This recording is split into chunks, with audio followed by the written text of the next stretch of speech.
Welcome to the Rare Earth Exchanges podcast, where power, politics, and the world's most coveted materials collide. Rare earth elements power the backbone of tomorrow's most critical technologies. With China dominating global production, the U.S. and its allies must align strategically to ensure a stable future. This urgency prompted tech entrepreneurs Daniel O'Connor and Dustin Olsen to launch Rare Earth Exchanges, a news and insight platform built to equip stakeholders and decision makers with the tools and intelligence needed to reduce dependency and build prosperous resilience. Let's get into it. Hey everyone, welcome to the Rare Earth Exchanges podcast. I'm your host, Dustin, joined by Daniel, and today our guest is Chloe Tolbert, who is a researcher at the Idaho National Lab. She joins us along with her colleagues, Bob and Travis, who we've interviewed on the show before. Chloe, welcome to the show. How are you doing? I'm doing great. Thanks so much for having me. Yes, so Chloe, as a researcher at the INL, you specialize in critical mineral recovery and recycling, correct? Perfect. So could you give us just a quick summary overview of how you got started in that area and kind of what led you to INL? Sure. I actually started on at INL as an intern. A PhD advisor had gotten involved with an INL project and they needed a student to do some of their work. And so I offered to come up, and one thing led to another. I did a postdoc appointment at INL and then became staff just about a year and a half ago. So I've been here a little bit over 4 years. The work that I do now related to critical materials is completely different from what I started on in grad school, but I stuck around, so I clearly really enjoy it. And yeah, that's how I got here. That's exciting and sounds like really important stuff. And I know the word Absolutely. stuff is a poor word choice, but it is pretty vital, the work that you're doing in terms of just recycling and extracting rare earths from discarded electronics, things like that. So I would be curious to know just a bit more of maybe the specialty of what you're doing today, and maybe some of the challenges or even the small wins that you guys have experienced. Sure thing. So my focus at the laboratory is mainly on electrophoretic separations, and I'll broadly call that field-assisted separations. And so what this is it's sort of a transformation from typical solvent extraction approaches that one might think of for rare earth element separations. So we know that rare earth elements like the lanthanides have extremely similar physicochemical properties. They share an oxidation state, similar acidity, very similar size, and as a result, they're really difficult to separate. And so through approaches like solvent extraction, you can exploit equilibrium and different chemical properties to eventually end up with purified lanthanides or rare earths, any critical material of your choice. But that process is really capital intensive. The organic extractants that are used in the process can be very costly. It takes hundreds of stages. It's not very selective. And ultimately, we can't do it domestically due to the environmental burden that it creates. And so field-assisted separations are one of our solutions to being able to deploy those highly selective rare earth technologies domestically. So electrophoresis uses an electric field to separate any charged species in a solution. If something's positive, it's going to move one way. If it's negative, it will move the other way. So it's more of a transport-based approach than anything, but we add in a spice of chemistry by incorporating different ligands. These are aqueous organic ligands, usually very simple in chemical structure, environmentally benign. So think of things like acetic acid, which is just vinegar, or even lactic acid, citric acid. Simple molecules like that can actually impart crazy differences in electrophoretic mobility of rare earth elements once you put them in an electric field. And so a lot of my work currently focuses on how can we understand the structure-function relationships between some of these ligand systems? Why does this class of ligands work way better at separating lanthanides than something slightly different? What's going on there with the chemistry? And then also, what can we do to bring this technology to scale? And so a lot of our focus is there currently. I just wanted to ask you a critical question. First of all, kudos to you, Chloe, for what you're doing because it's critically important. As we know, state of the world today, just about every rare earth element is separated in China through a very environmentally intensive process, as you know, that we're going to have a hard time replicating over here, I believe. And so Absolutely. what you're doing is a critical national security exercise. So, with that being said, could for the audience, and we have different types of folks that are coming here, could you maybe just, simplify it even a little bit more the solvent extraction approach in China versus what we're trying to innovate and maybe just simplify it so that people can get a better understanding of what these two things are and how they're different. Absolutely. Apologies. I'm used to talking technical all day. So No, it's okay. It's okay. We have a mixed audience. There's investors that, are getting into this. So there's different levels. absolutely. So solvent extraction, I'm going to call it a legacy technology.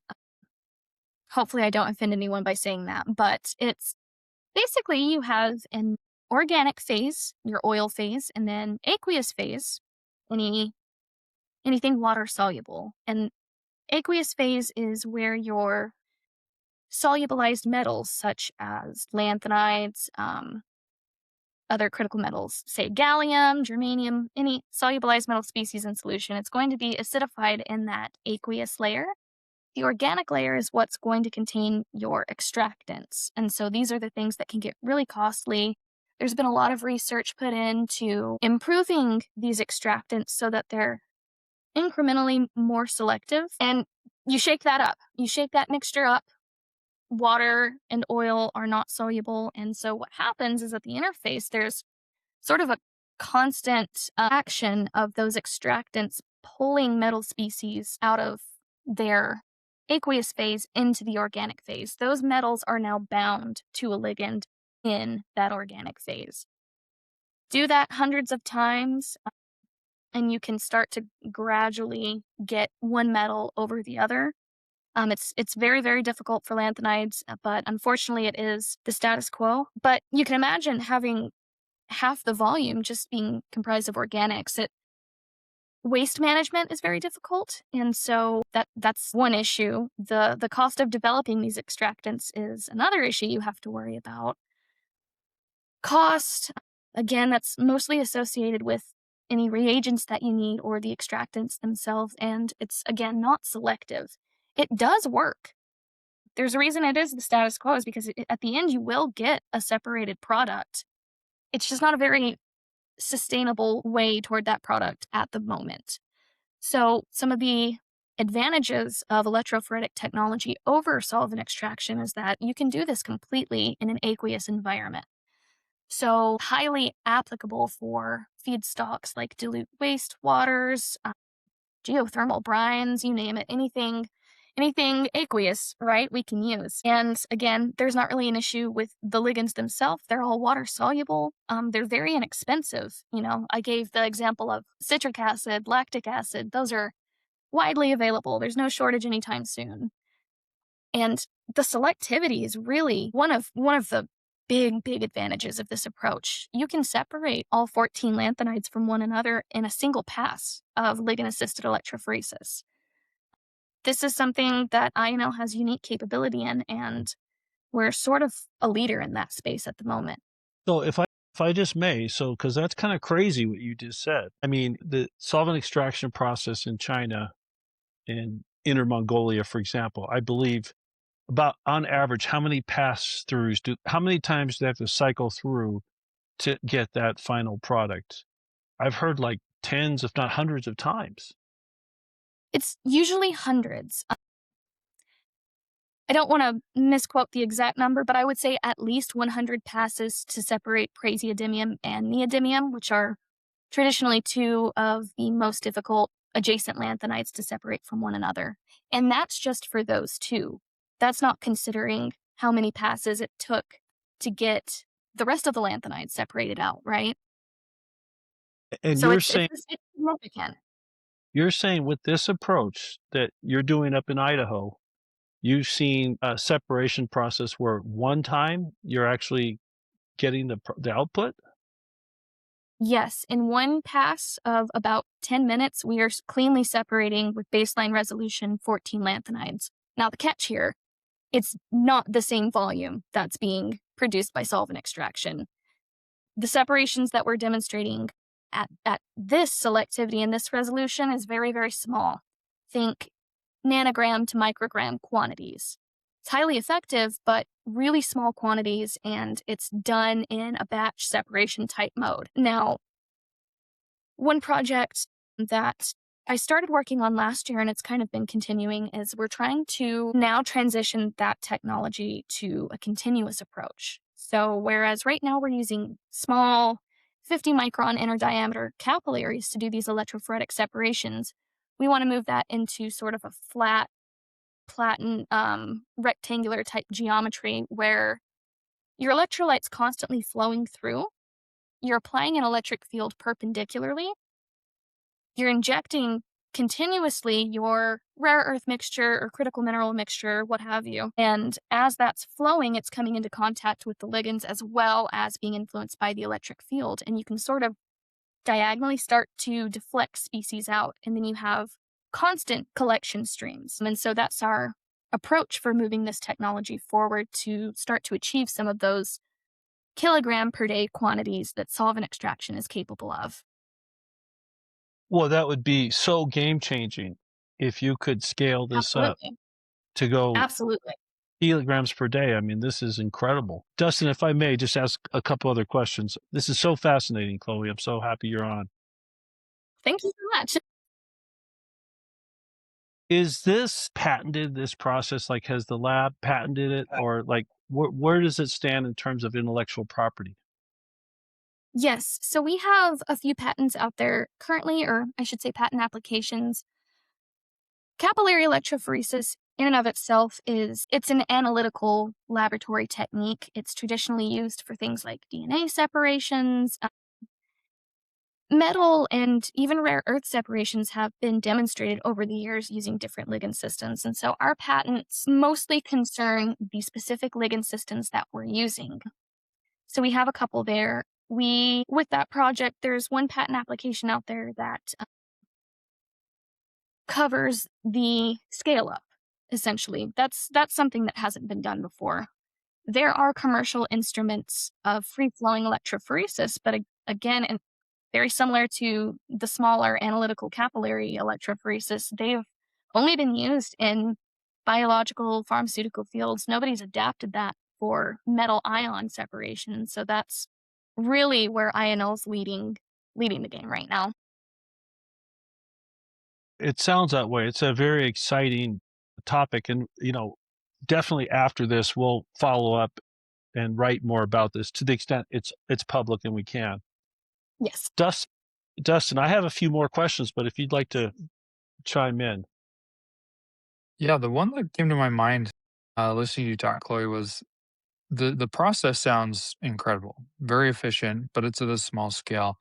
But what is there like a certain type of feedstock that this process lends itself well to? Is it agnostic? Any feedstock works, or what does that look like?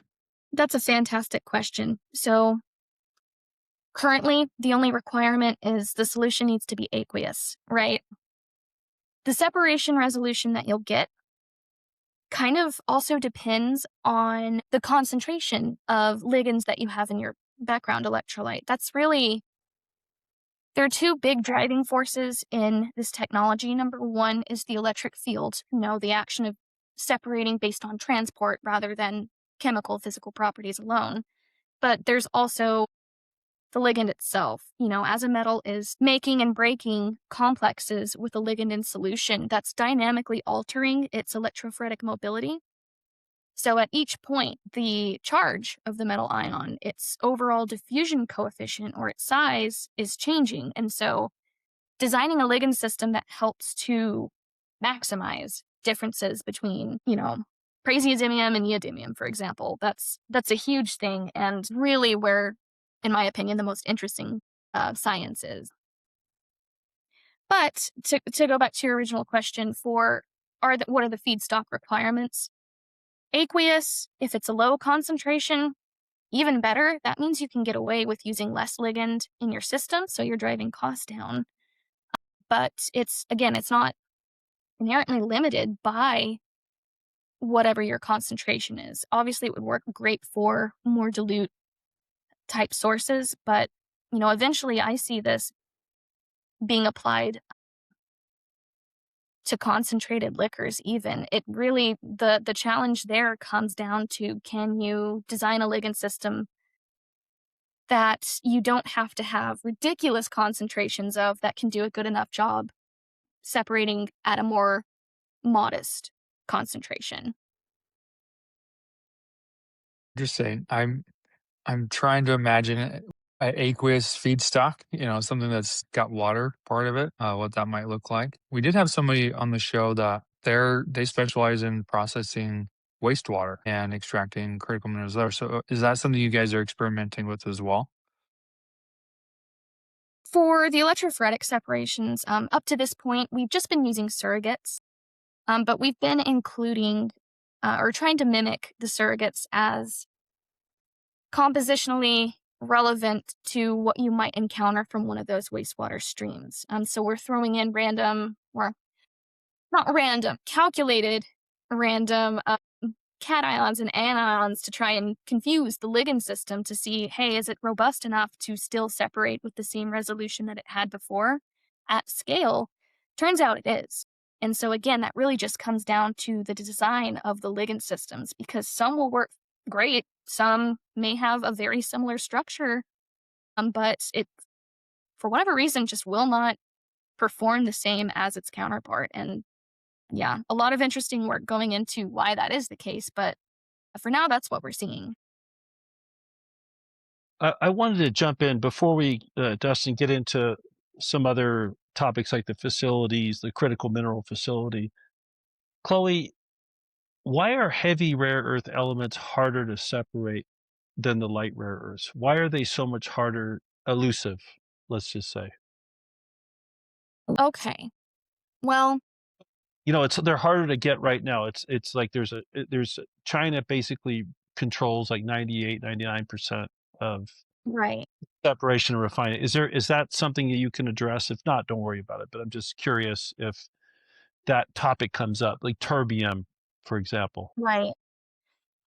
Two main reasons I can think of. Number one is just natural abundance of heavier elements is just naturally lower. And so there's not maybe as much of the heavy rare earths available as there are lanthanum and cerium, for example. That's, most mines have too much cerium or too much lanthanum in their ores. The second reason, in my opinion, is that as you go across the lanthanide series, the changes that you see between adjacent lanthanides are already small, but as you cross over about halfway from gadolinium to heavier, those differences become even smaller than they are for the lighter rare earths. And so it's even more of a challenge, maybe twice as hard to separate heavies than it is light rare earths. Interesting. Well, I wanted to bring up the critical materials building, 55,000 square feet, I think, is it with Idaho State University in partnership. Could you talk a little bit about that, what that's all about, what it's going to do, what the teams are doing there? Absolutely. So, yeah, you're referring to our CME SIC building, and CME SIC stands for Critical Materials and Energy Systems Innovation Center. And having a dedicated facility means that for the first time, INL can bring the entire critical materials research ecosystem under one roof. So everything from mineral characterization to chemical and biological separation experiments to pilot scale processing can happen in a single integrated space. So that helps to remove a huge amount of friction from the research process. Researchers aren't moving materials between multiple buildings, juggling schedules for shared equipment, or working around space limitations that would otherwise slow down experiments. It sounds like a simple thing, but it actually makes a huge difference in research productivity. But the building, yeah, it's large, it's purpose-built.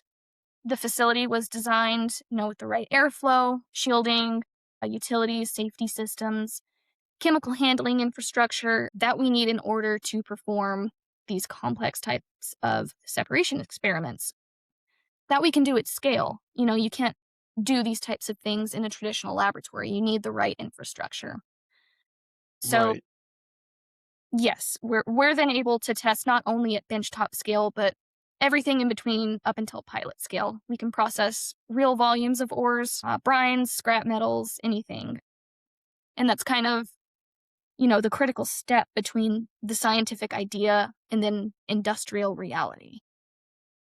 Yeah. And, just on that, a comment, we really need that in this country because, you have some private sector initiatives, but they're under pressure to do whatever they need to do for their timeline and their investors. We need infrastructure like what you all are bringing to the market to help companies, collaboratives, be a little bit more agile in testing, for example, ores and such from different parts of the world.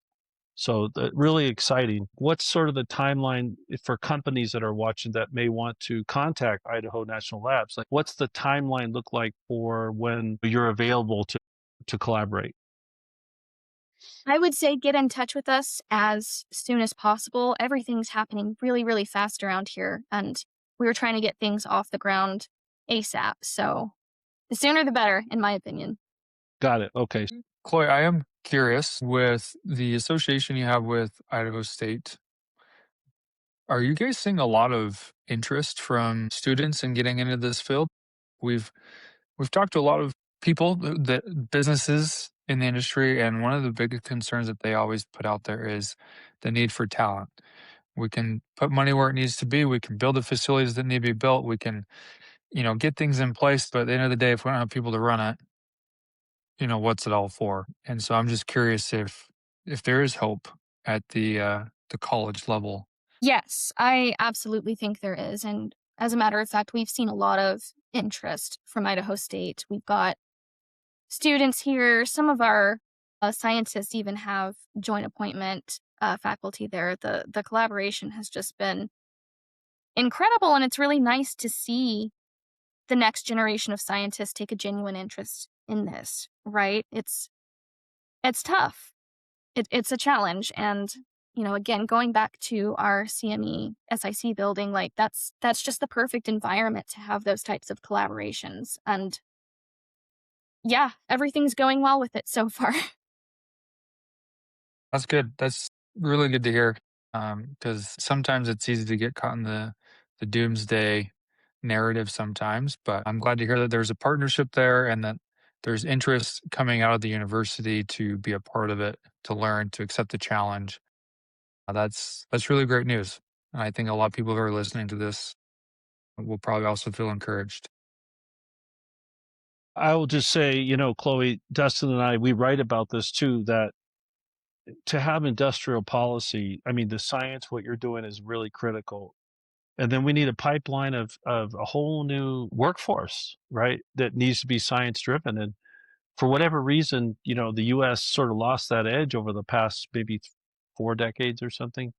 People wanted to do other things. But now, you know, there's a recognition that we have to reindustrialize. We really have to. We have no choice. So, Absolutely. for what you all are doing now, are you networked with other So, for example, other national labs and universities? Is there some kind of forum where you can all come together and kind of take this collaboration to the next level? There is. So we have, just regular collaborations with universities. Our researchers will partner up with professors and work on projects together. That's nothing new. What is kind of newer for the INL landscape is our super partnerships that we have with certain universities. And so schools like Colorado School of Mines, Arizona State University, we have essentially these agreements that make collaboration less of a hassle. It's supposed to ease our paperwork burden because that's, there's always paperwork involved when you want to do any research. And so it's the entire intention behind these partnerships is to facilitate faster, more efficient research. And, I personally have a collaboration with a super university going on right now, and I'm seeing the difference. We're able to move funds faster if we need to get something over to the university. If, say, we need to use their equipment, or maybe they need our equipment or our services, a lot of that burden's eased by the super universities. Now, for national labs, most of the international lab collaboration right now comes from our metallic programs. And I believe that's comprised of 9 different national labs. Bob would be able to say exactly, but I believe it's 9, working on various stages of the critical materials life cycle. So there's comminution and beneficiation, your, more physical separations or pre-concentrations, there's separations, there's, manufacturing after that, all these different stages that different national labs are working on, and they're working on collaboratively. That's so exciting to hear. And the bureaucracy has to go away. I mean, for important things, we need to streamline, right? We really we do. don't, you know, and the politics that comes in academia can be a bit much sometimes. It's actually worse in the corporate world in many cases. Well, I can imagine. I want to say too, I think this is very important. I don't know if you all are doing this, and we don't have to discuss it other than we think there are key points around the globe that Idaho National Lab should be partnering with. So, for example, there's certain spots that we communicate with, like in Southeast Asia or in Brazil, where there's problems. There may be environmental problems, and there's lots of material to work with. And wouldn't it be nice if your laboratory and your collaboratives could work internationally and help show people a different pathway to not pollute as much, right? Because in I some couldn't parts, agree more. yeah. So in some parts of the world, I mean, we're seeing an ecological disaster because of this stuff. And this is something that America can do to leapfrog others, I believe.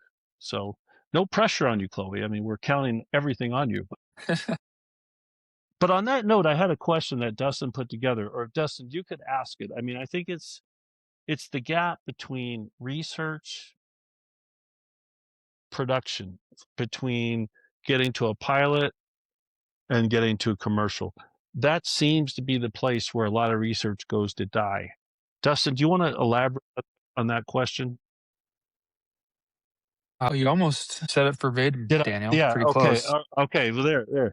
I saved you the trouble. I mean, Chloe, how do we how have you seen it? And you don't have to get into the details, but have you seen instances at Idaho National Lab where you have seen research go to pilot and then go to a commercialization, or are you seeing that process getting closer?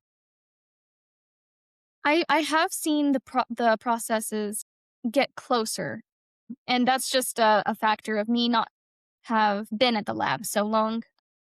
Again, I've been in my role for about 1.5 years, and I have a project of my own that I'm trying to get up to pilot scale at the moment. But, of course, we have our other collaborations. So Perpetua, US Critical Materials, I'm certain there's plenty more, right? And so I'm lucky enough to be able to see that actually come to life currently where I'm here at. But you're absolutely right that gap, that space between, breakthrough in the lab and then actually producing commercial plant that's producing material at scale, that's huge, and it's huge for us to overcome. And so what we can do at the lab is we can make sure that our chemistry is working as we expect it to at the bench scale. We can then start to increase the size of things, but then you start to run into the problem of physics, right? Physics starts to change things. It then starts to become more of an engineering problem from that point on. And it's just all those little steps in between up until, we've got a pilot plant. We can demonstrate XYZs being separated at this specific rate with this efficiency, right? It takes a lot of testing to make sure you get the economics right, though. That's one of the biggest issues, and what kind of a lot of people get stuck on is not having enough or convincing enough information related to the economics and, processing costs overall. Is this worth it?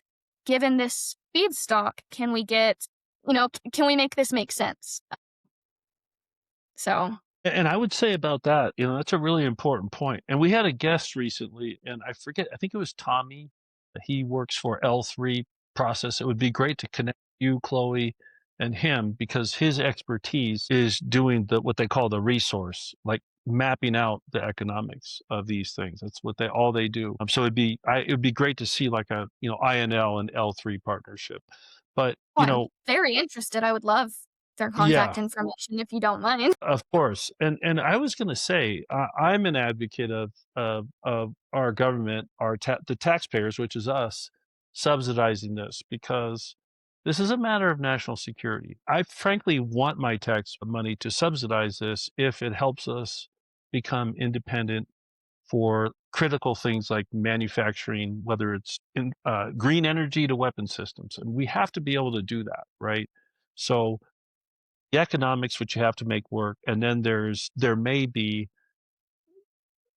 industrial policy to support this, to incubate it maybe for 3 to 5 years, so that 5 to 10 years from now the economics is sustainable. So I think we have to think about this, and folks in Washington have to understand this, that this is beyond just a simple market solution. Because remember, our competition, they don't operate by the market. It's a complete state monopoly. There has been hundreds of billions to trillions of dollars subsidized, and it's getting deeper and more entrenched. Our mainstream media doesn't really go into it, but it's happening. So yeah, it's a very important topic. It's different for every researcher, and it all depends on the funding source that you have. So we, at any time can have one project that has a big pot of money that'll cover us for a year or two. And then you might have 10 different projects going on at the same time that you're responsible for contributing 10% of your time for each project. And so, I haven't really been around long enough to see it fluctuate, but from what I've heard from our upper management and from senior researchers is that it kind of fluctuates, every few years. The well will be full, and then, give it 5 years after the fact, it dips back down. And so it's this oscillatory behavior. I am in a fortunate position where, with critical materials being such a hot topic right now, there's a lot of funding being allocated for, different types of separation technologies, different scale up projects, pilot demonstrations, things like that. And so, yeah, hopefully as, interest continues to grow in critical materials and processing and innovative new technology development, PIs and researchers here have maybe 1 or 2 projects that they can put their full attention on, because we're not scrambling for funding, right? We've touched on a lot of different topics. And so, Chloe, if we could summarize everything that you feel is important that you like to just communicate, what would you say? Sure. I just think it's important to reiterate how urgent this critical materials challenge is. And, as a scientist, if there's one piece of advice that I could impress on your audience or on the next generation of researchers, it's we can't keep focusing on small incremental improvements to legacy technologies. We have to be taking risks.